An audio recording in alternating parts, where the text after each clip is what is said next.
넌 아버지처럼 살지 말아라. 기초실장이 전화를 해달라고 그랬습니다. 그러니까 의원님한테 먼저 전화를 해서 네. 부인께 내가 전화를 주시면 네. 관련 내용을 설명을 드릴 네. 터이니 부인께서 저에게 전화를 좀 주십시오. 들어가는 거를 갖다 전날까지 반대를 했어요. 예. 그 전날에 우리 아들이 이제 좀 훈련을 이제 받으러 이제 입사를 하는데 네네. 아들은 한 달이라도 좀 다녀보고 그만둬야 되겠다. 그게 뭐 오기장인지 그건 잘 모르겠습니다. 안사람이 그 아들을 잡고 진짜 눈물을 펑펑 흘리면서 얘기한 게 넌 아버지처럼 살지 말아라.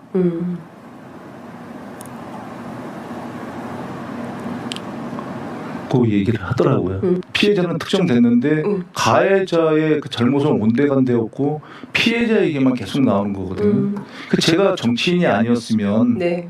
우리 아들이 그렇게 고통을 받았을까? 물론 정치인의 숙명이긴 합니다만 뭐 여기서 외람되는 대통령님이 좀 이해되더라고요. 네. 얼마나 고통을 받으셨을까. 자, 원내대표 출마 선언하신 김병기 의원 모습 안녕하십니까? 안녕하십니까? 원래 이제 원내대표 출마하면은 뭐 정책 얘기하고 그런 거 얘기해야 되는데 원내대표 출마를 선언하자마자 그 아드님 이 첩당한 거 아니냐, 첩청당한 거 아니냐는 취지의 녹취록이 등장했는데 제가 마침 10여 년 전에 이 사안 가지고 의원님 인터뷰한 적이 있어요. 기억나십니까? 사실 뭐 가물가물합니다. 저는 기억이 나죠. 네. 예. 그 얘기를 억울해서 여러분한테 하셨을지 모르겠지만 저는 처음 듣는 얘기라 네. 기억이 나거든요. 네. 그때 이제 아드님이 2014년에 응모했죠. 네, 그렇습니다. 2014년에 국정원에 응모해가지고 필기도 합격하고 네. 서류도 합격하고 체력도 합격하고 면접도 합격해가지고 체력이랑 신체 검사 네. 다 끝났는데 신원조에서 탈락했다고 해서 제가 아니 아버지가 네. 인사처장이었는데 국정원에 그리고 본인은 기무사 장교였잖아요. 네, 그 현역 장교였습니다. 그러니까 신원조에서 탈락한다는 게 말이 되냐고. 네. 아버지가 국정원 가운데 아버지가 간첩이야?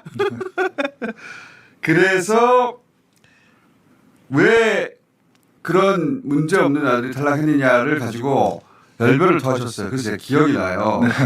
네. 거슬러 올라가 보면은 그게 그 김대중 전 대통령이 처음 당선이 되고 인수 네. 꾸릴 때 98년도입니다. 예, 그때 국정원에서 국정원 개혁하라고 TF로 타출했었다면서요. 네, 제가 최연소로 일 좀 하셨나 봐. 그때 이제 국정원 그때 국가적인 뭐 이제 비극이었는데 IMF가 터지면서 공무원의 그렇게 해직이 있었습니다. 근데 거기에 국정원 그때 정치 개입을 해가지고 대량 해직 사태가 발생을 정치 개혁 했거든요. 많이 했지 그때. 네, 그때 이제 흑금성 사건이 소위 이제 나온 건데요. 그래서 대량 해직이 발생을 했는데 이제 한 10년 정도가 지난 후에 그거에 대한 뭐 보상이나 뭐 예를 들어 이제 그런 여러 가지 문제가 불거졌는데 그때 남아있던 최고위직이 제가 98년도에는 5급이었는데 근데 그 2003년 그때는 남아있던 2008년 그때는 제일 그 고위직이 저였거든요. 그래가지고 뭐 자. 정치 보복에 네. 제가 너무 건너뛰어서는 하지 네. 제가 설명할게요. 네. 설명은 제가 더 잘 알았으니까. 그러니까 DJ 시절에 인수위에 참여했고 네. 그리고 노무현 정부 시절에 이제 인사 네, 차장이었어요. 서장이 됐죠. 네. 그런데 이명박 정부가 들어온 겁니다. 그렇습니다. 예. 이명박 정부가 들어와서 지금 말씀하신 일이 벌어진 거죠. 네. 최고위직이 되어 있는 김병기 보니까 그때 김대중하고 일을 하고 노무현하고 일을 했네. 네. 그래서 잘린 거잖아요. 네. 한마디로. 해직됐습니다. 해직이 되셨고 근데 이제 복직 투쟁을 하셨죠. 네, 복직 투쟁에서 이기셨어. 네. 이기셔서 복직을 했는데 아니요, 복직을 못했습니다. 아 복직 못했어요? 네, 안 시켜줘가지고. 아 소송에서는 이겼는데 복직을 네. 못했구나. 네. 그래서 이제 복직 소송을 하려고 그러는데 애가 시험을 본 겁니다. 그러니까 현역 장교로. 아버지가 잘려 나갔는데 야속하기도 하고. 아들이 내가 그럼 국정원 가겠어 하고 가서 합격했는데 예. 명예 회복하겠다고 시험 봤어요. 그러니까 그렇다면서요. 그래서 네. 다 합격했는데 또 이 신원조에서 떨어졌다고 하니까 신원조에는 아버지 성분 때문이지. 또 뭐 한마디 더 하면은 일찍 떨어뜨려줬으면 다른 데 회사 시험 볼 수 있었거든요. 예. 근데 저녁 12월 31일 날 했는데 다 1월 5일 날 떨어뜨리더라고요. 그 백수로 놀았습니다. 아드님이 또 오기가 있더라고. 네. 또 보고 학교 네. 갈 때까지 또 보더라고 계속. 아니 그래서 우리 사실 말렸어요. 저 시험을 진짜 볼 줄 몰랐답니다. 우리 안사람 같은 경우는 정말 격렬하게 말렸어요. 그러니까 아버지 때문에 뻔하잖니. 너 딸렸는데 어떻게 박근혜 정부가 해서 합격한다는 거니 하고 말렸겠죠. 오기장으로 제가 한 달이라도 다녀야 되겠다고 한 달이라도 다녀야겠다. 아버지 닮았지. 그래서 계속 응모를 했대요. 그래서 계속 떨어지고 이 통화는 네. 그 국정원 기조실에서 그 사모님한테 전화 달라고 한 거라면서요? 네 그렇습니다. 이게 사모님이 항의를 한 것도 아니고 예. 사모님이 왜 우리 아들 떨어뜨려 항의한 것도 아니고 전화를 기조실에서 해명을 하겠다고요. 달라고 했다는 거 아니에요? 달라고. 그러니까 청탁을 어떻게 이렇게 해 말이야. 이게 어떻게 된 거냐면 잠깐만 설명을 올리면 그때 그 국정원에서는 이제 신원조회를 감찰실에서 담당하는데 네. 그 당시에 그 2014년에 감찰실에서 근무했던 고위 간부가 퇴직을 이제 한 후에 그 전에서 얘기도 딴 데서도 들었지만 그분께서 아들이 사실은 신원조회에 합격을 했었다.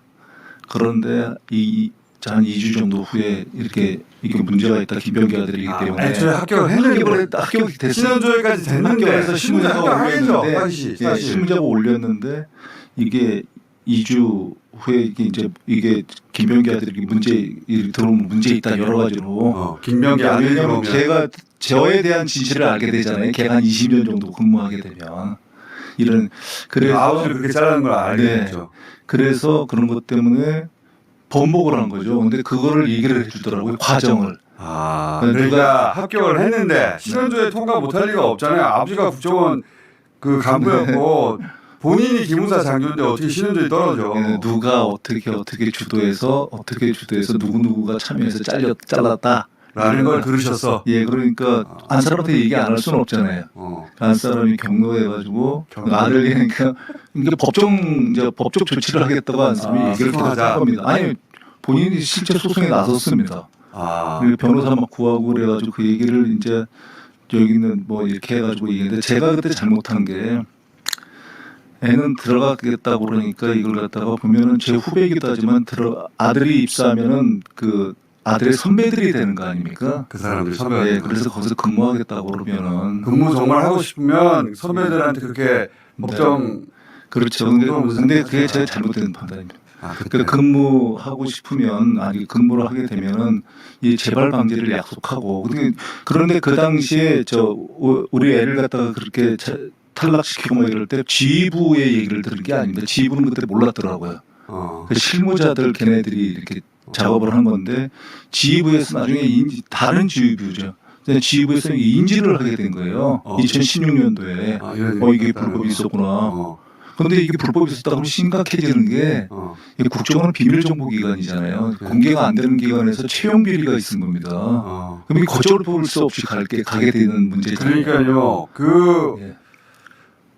합격하지 못할 사람을 합격시키는 것도 채용 비리지만 합격한 사람을 그런 식으로 떨어뜨리는 것도 채용 비리거든요. 네, 그래서 이 문제에 대한 그것은 막 이제 뭐 해결을 시도를 하는 과정에서 자기가 설명을 하겠다 그러면 기준대 제가 그때 참 잘못한 게 우리 안 사람한테 이 같이 이거 해야 된다 그래가지고 했어야 되는데 거꾸로 제가 차라리 소송을 했어야 되는데 제가 그냥 말렸죠. 무마를 했던 게 지금 후회가 된다. 그러니까 그 사모님은 기조실장이 그 일을 알고 나서 이게 이렇게 된 겁니다. 해명하는 겁니다. 해명하는 것에 대해서 화를 내는 녹취가. 예. 그러니까 우리 아들 채용해달라는 채용 청탁이 아니라 항의한 거예요. 부당한 것에 대해서. 채용 청탁하는 사람이 그렇게 항의를 합니까? 청탁하는 사람이. 근데 지금 생각해 보면 이 통화는 사모님 휴대폰에 녹음으로 나와 있었거나 녹취로 아니면 그 기조실장의 폰에 나와 있고 둘 중에 하나밖에 없잖아요. 네. 근데 사모님이 이걸 믿을 리는 없잖아요. 네, 그렇습니다. 그러면 유일하게 이 파일이 유출될 수 있는 거는 기조실장의 폰이지 않습니까? 업무폰입니다. 업무폰이죠. 네. 그러면 근데 이분들이 나중에 감사를 받잖아요, 그죠? 그렇습니다. 저 수사도 받고요. 그렇죠. 이 건으로 결국은 2010 이건이 아니고 특별 이제 특할비 유용을 해가지고 다른 건으로 네네. 감사를 받고 그럼 네. 그때 이게 나왔겠네요. 그렇죠. 그럼 당연히 이게 세상 밖으로 나온 건 국정원의 누군가 손에 감찰실에 있었겠죠. 그러니까 그 손을 타고 나오지 않으면 나올 수 없는 거 아니에요? 혹시 검찰에서도 포렌식 할 때 있었을 가능성도 있습니다. 자, 요 얘기는 제가 잠시 후에 좀 이어갈 텐데 오늘 대표 왜 출마하신 겁니까? 근데 이번 1년이 사실 우리 이재명 정부의 개혁 동력이 가장 강한 뭐 1년인데 이 1년에서 우리가 민주정부 이 정부 성공을 위한 교두보를 확보를 해야 되거든요. 그런데 다른 정부와 달리 인수 없이 출발을 굉장히 했기 때문에 민생 회복과 그다음에 내란 종식 이걸 통한 국민 통합 여기에 나서야 되는데 시간이 별로 없습니다. 근데 내란 종식이 무엇보다 되게 중요하거든요. 아주 철저하게. 그래서 그런 것들에 대해서 제가 좀 그 전부터 이걸 해왔던 업무라서 좀 잘할 수 있지 않을까. 내란 종식이 첫 번째 원내대표가 해야 될 중요한 임무 중에 하나인데 그건 내가 전문가다. 네. 그건 맞네요. 자체하는데 그건 맞습니다. 예. 근데 이 원내대표 출마했다고 해서 정치인을 마치 장관 검증하듯이 이런 파일이 튀어나온 건 처음 있는 일이거든요. 그러니까 네. 우리 의원님이 원내대표 되는 걸 싫어하는 사람들이 있나 봐요, 분명히.